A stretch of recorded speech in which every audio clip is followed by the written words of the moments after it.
Today is Friday, June 5th, 2026, and today is National Moonshine Day, which feels like one of those holidays where the history is somehow both fascinating and a little suspicious. Because if there's one thing humans consistently do throughout history, it's look at a rule and immediately wonder if there's a creative way around it. And oddly enough, that connects surprisingly well to today's episode. Because June 5th turned into a collection of moments where people encountered something they had never really seen before. A balloon floating through the sky, a performer who completely changed what television looked like, and a personal computer that helped ordinary people imagine a very different future. Welcome to Wait, That's Random, This Day in History. I'm C.L. Burns, voice actor, audiobook narrator, and your guide through the moments where humanity somehow became both impressive and ridiculous simultaneously. On June 5th, 1783, the Montgolfier brothers publicly demonstrated their hot air balloon in France.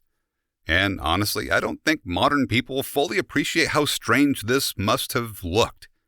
Today we've seen airplanes, helicopters, drones, spacecraft.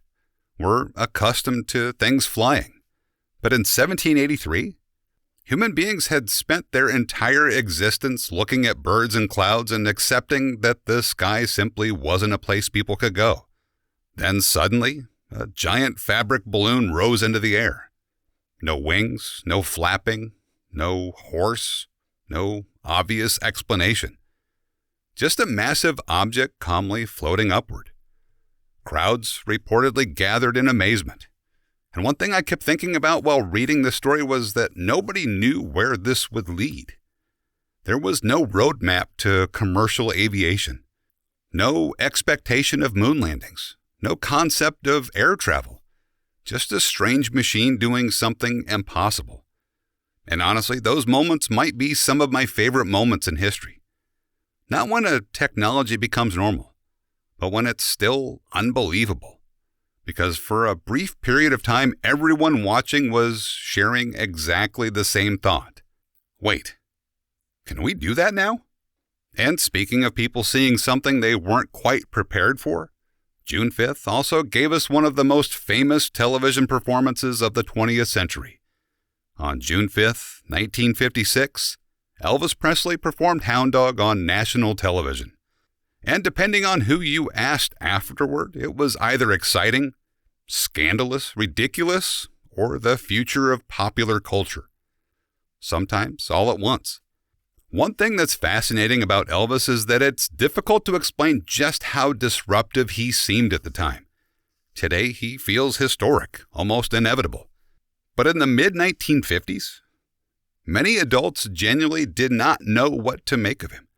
The music felt different. The energy felt different. The performance style felt different. And his appearance on television amplified all of it. People talked about the dancing, the movement, the attitude, the sense that something culturally new was happening right in front of them. And honestly, reading reactions from the period reminds me how often generational change looks strange while it's happening. Future generations see innovation. Current generations often see confusion. And that's true far beyond music. It happens with technology, fashion, language, art. The future almost always looks a little weird before it looks normal. And then 21 years later, another object would appear that most people couldn't fully imagine the consequences of. On June 5th, 1977, the Apple II went on sale. And if you haven't figured it out yet, I am a little bit of an Apple fanboy. That's why I always mention Apple products on my podcast. There you go. If you don't like it, start your own. Don't ever talk about it.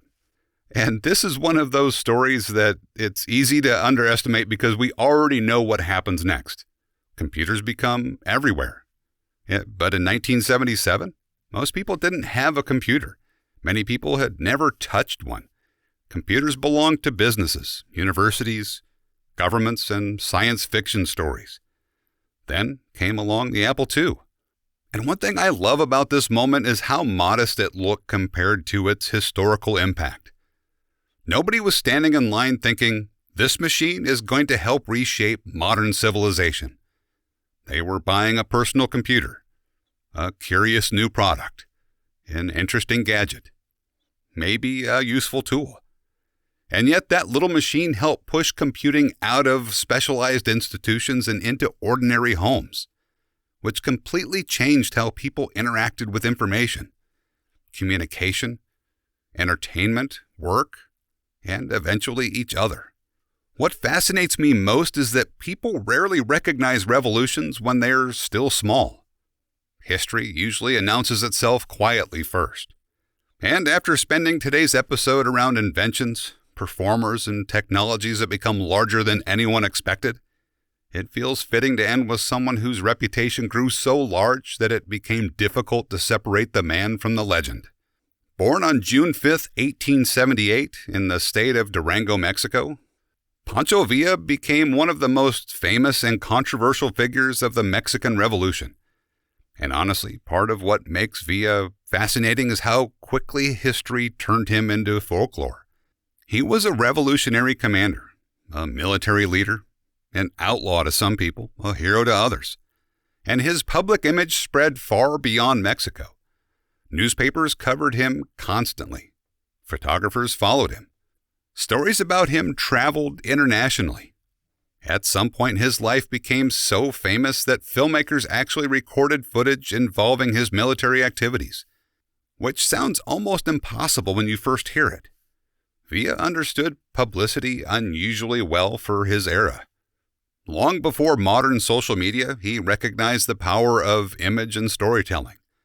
And over time, the stories surrounding him became almost as important as the historical events themselves. What stood out to me while reading about him was how many different versions of Pancho Villa seemed to exist simultaneously.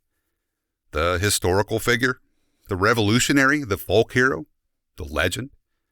And maybe that's why he remains fascinating. People don't just remember what he did. They remember the stories. Something I kept circling back to while working through June 5th was how often history changes because somebody sees something new for the first time. A balloon floating overhead. A performer who doesn't fit the old rules. A computer sitting on a desk. At the moment they appear, nobody knows exactly where they'll lead. They just feel unusual, different, interesting. And maybe that's one of the reasons I enjoy looking through these dates, because history is full of moments where ordinary people encountered the future before realizing that's what they were looking at. Anyway, that was the strange trail June 5th ended up taking me down. And before I go, here's today's wonderfully human quote. The future influences the present just as much as the past. Friedrich Nietzsche. If you'd like to hear more of my work or explore the various projects I continue accidentally collecting, you can find everything at waitthat'srandom.com. I'm C.L. Burns. Thanks for spending part of your day here. I'll see you tomorrow.